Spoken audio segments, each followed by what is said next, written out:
Do you know, girls, that in ancient Egypt, cats were worshipped as gods? So, today we are going to go through a narrative that takes us into the world of the solitary predator, the cat, who thinks us, very funnily, to be big, dumb, hairless cats. Can you imagine that? Whom they can outsmart almost every day. Now, the chapter The Cat is written by Andrew Barton Peterson, lesson 7 of Bliss of class 10. And in this chapter, the author tries to show us the other sides of the domestic cats, their activities, their nature, everything is molded into this chapter. Now, generally, we assume cats to be very selfish creatures, isn't it? Being either too lazy or too sleepy. Whenever we see them, either they're sitting just idly watching you or just idling away their time. People think that cats spend all their time annoying others' lives. But aren't they adorable, cute, bouncing, climbing, clawing, chattering and purring? But one thing is certain, they are very, very entertaining creatures. Whenever we are in a very sad or a pensive mood, if you see the videos of the cats, girls, you really become happy. The mood completely changes. They're just like a ball of fur to you, and with those glittering eyes that sparkle, it is really very, very entertaining. The way they do things, the way they just jump, run, anything that they do is very funny, isn't it? And here the author gives a much more social and intellectual insight of a domestic cat's life. By different situations and examples, the author tries to show that cats are very social, territorial, and sophisticated creatures. Now, when you hear these words, it's very hard to relate to a cat. But yes, they have their movement which you can relate to the big cat family. The way they move, the way they look at you, the way they don't bother what is happening around us and they live in their own world, they really can be termed as the most sophisticated creatures. And that they should not be underestimated, but treated with dignity and respect. So, we get to know a lot of things over here. We can understand well to its nature if we go through the chapter. So let's start with the lines, girls. Most people think that the cat is an unintelligent animal, fond of ease and caring little for anything but mice and milk. But a cat has really more character than most human beings and gets a great deal more satisfaction out of life. Why does the author say so? That we'll come to later. The second paragraph says, he or she is an athlete, an acrobat, and a grim fighter. All day long, the cat loafs about the house, moves around the house, takes things easy and allows himself to be pestered by the attentions of the people in the house. So he is completely an attention seeker, you might say so.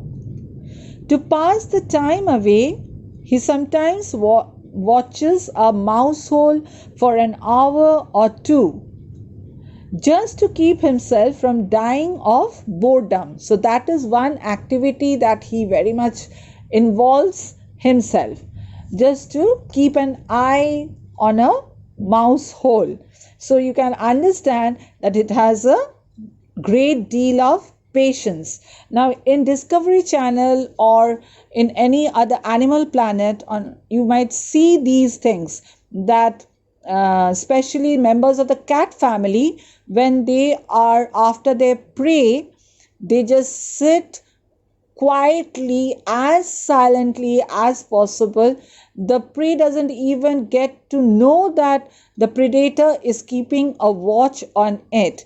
So it watches its prey very carefully, very silently, and waits for the time just to get hold of it. That shows that it really has a lot of patience. People get this idea that this sort of thing is all that holds life for a cat.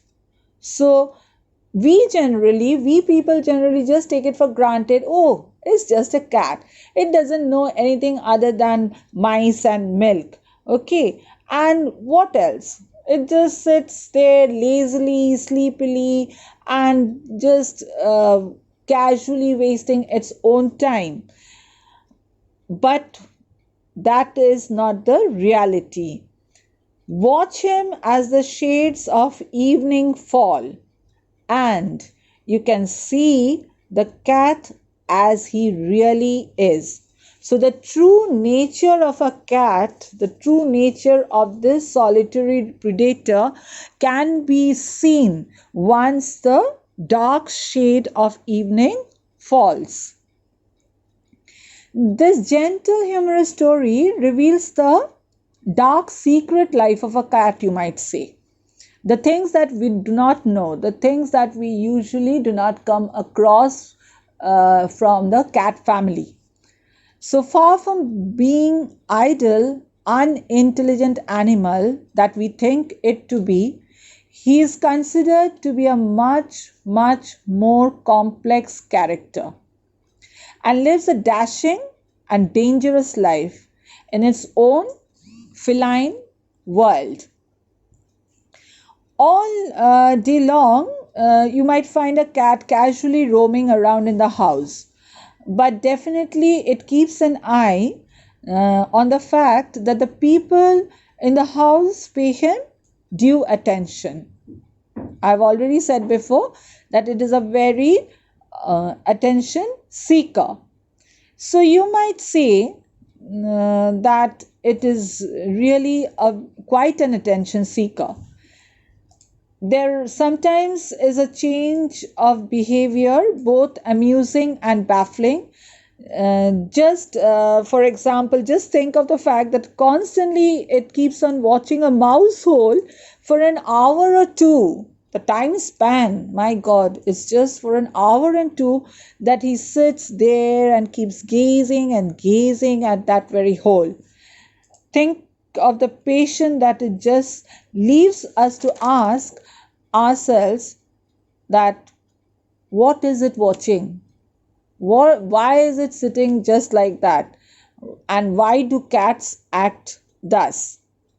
We will move on to Unit 2, girls. And I'll go through the lines first. When the family sits down to tea, the cat puts in an appearance to get his share. Okay. He purrs noisily and rubs himself against the legs of the family members. Now, sometimes this is very irritating.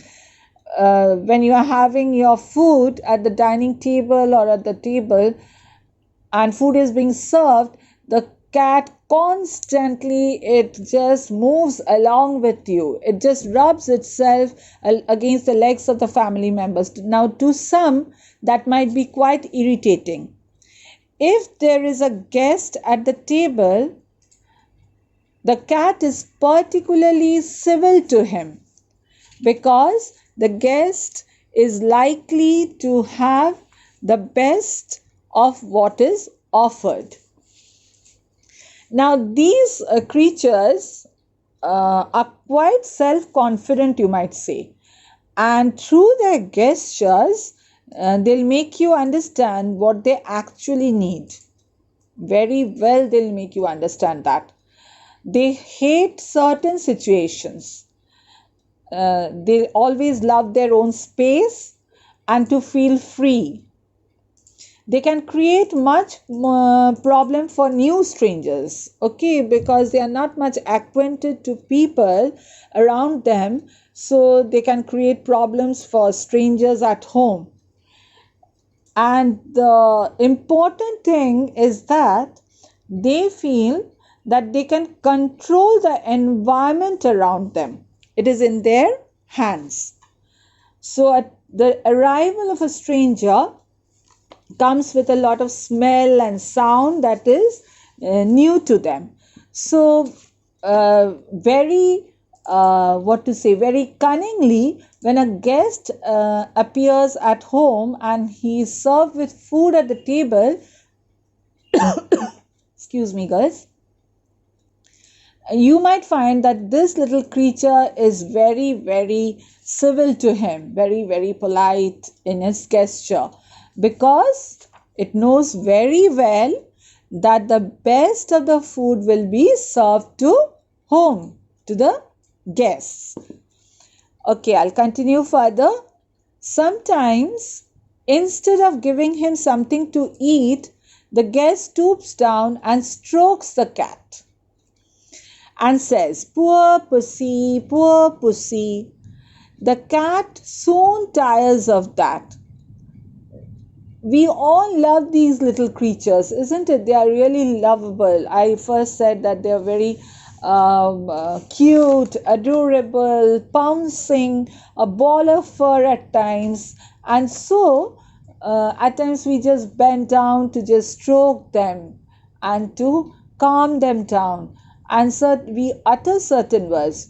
So, this stranger, it just strokes the cat and it just says that poor pussy, but the cat doesn't like that.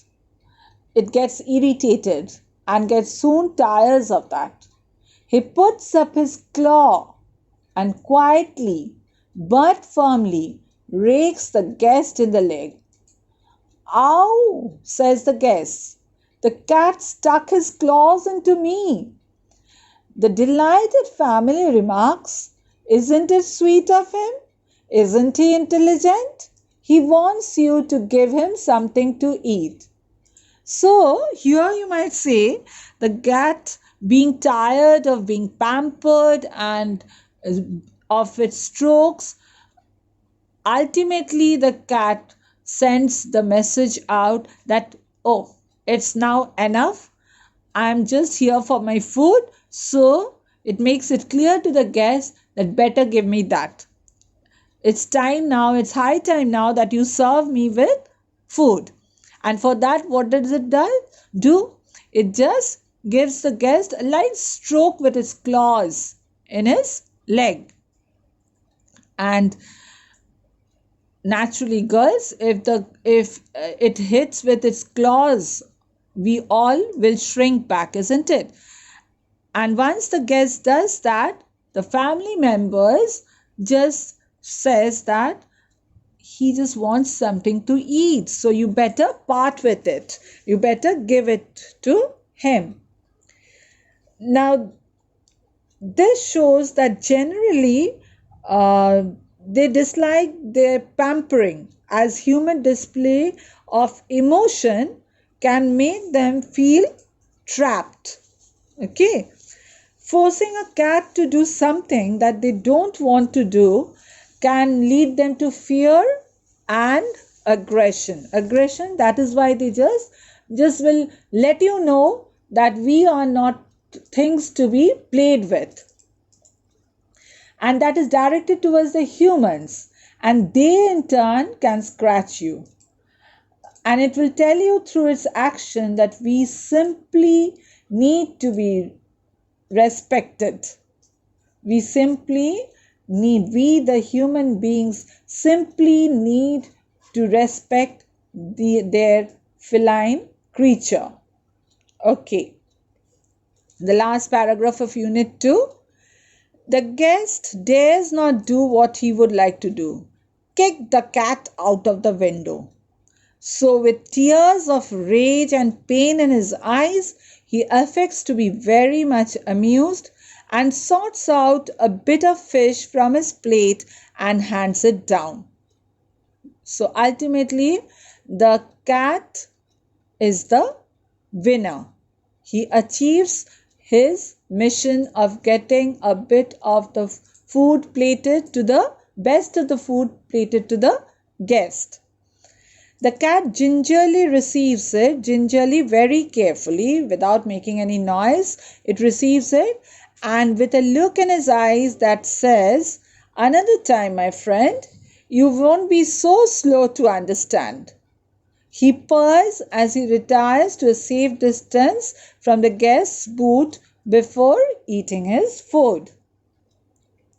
Now, usually cats hate surprises which humans may enjoy. The person who is pampering the cat, may find it very likable, but the cat doesn't like that. And no animals like to be stared for a long period of time, and cats are no exceptions here. Now, with the guardians, they may not show this fear, but with strangers, they may feel threatened and act violently. Got it? Okay, girls. Now we are going to move to Unit 3. I'll go through the lines. When the family has finished tea and gathers round the fire, the cat casually goes out of the room. True life now begins for him. He saunters down his own backyard, springs to the top of the fence, drops lightly down to the other side. He trots across and skips to the roof of an empty shed. His movement becomes lithe and panther-like. He looks keenly from side to side and moves noiselessly, for he has so many enemies, dogs and small boys with stones. Now, slowly you might come to know about their secret life that you ever wanted to know. The lines, remember, he saunters down in his own backyard, springs to the top of the fence, drops lightly down to the other side, will very well fit into the word that the author has in the very first unit said, that it's a very, very good acrobat, an athlete, isn't it? And here we get to know that why he has called this predator so, and a grim fighter. And magnificent, elusive, and deadly in its eyes, there is a hunting ferocity. Now, cats may look very domesticated, but he goes out in his secret world, and as night approaches, this wildness goes through his vein. He becomes a real Jekyll and Hyde. It is the paradox of a cat. Okay, girls? It is the paradox of this predator. I'll go for the next lines. On the top of the shed, the cat arches his back and rakes his claws once or twice through the soft bark of the old roof. He stretches himself a few times to see if every muscle is in working order. Then, drooping his head nearly to his paws, he sends across a call to his kindred. Before long, they come gliding, graceful shadows. No longer are they meek creatures who an hour ago were mewing for fish and milk. They are now grim fighters. Okay, so enabled by the unique structure and keen balancing ability, the cats can climb to high vantage points to survey their whole territory and spot their prey, and they turn out to be very, very grim fighters. Just think how much more he gets out of his life than you do out of yours, and the sports they have too. As they get older, they go in for sport to the suburban backyards. These backyards that are dull to us are to them hunting grounds, where they have more gallant adventure than King Arthur's knights ever have. It is always spoken as a reproach or blame against cats that they are more fond of their home than the people in it. Naturally, the cat doesn't like to leave his country, the land where all his friends are and where he knows every landmark. Exiled in a new land, exile means just driven away into a new land, he would have to learn a new geography. So when the family moves, the cat, if allowed, will stay at the old house and attach himself to the new tenants. Just think of it. It doesn't move. Rather, it prefers that, okay, the new family that will be entering here, I'm going to adjust to them, but I'm not going to leave my own territory and go into an unknown region. He will give them the privilege of boarding him while he enjoys life in his own way. So we get to know that cats always prefer their own territory and are very, very highly sensitive to any form of change. And a certain change can unbalance them completely. So, if you have to change your home or even move, you have to make them prepare it with necessary measures. But the cat would prefer to living its own life very happily within its own territory rather than moving to a new country or moving to a new place. So we have ended the whole chapter here, girls, and I hope that it will be easy for you to understand it once you go through the note that we have given you. Go through the chapter very well, because there are certain things that we have really got to know about this animal, isn't it? About this cat, which we take it very lightly, and we think, oh, it's just a very simple predator that we moves around here and there. But through this chapter, we have really got an insight into the world of the cat. In the next class, we are going to give you certain questions based on this chapter, and see that you can answer it without going through the chapter, because it's not always good to just keep your text or your chapter right open before you and you get the questions and you just look through the paragraphs and find it out and write it down. See how far you can remember the chapter and answer the questions without going through the chapter. Until then, stay well and happy and good.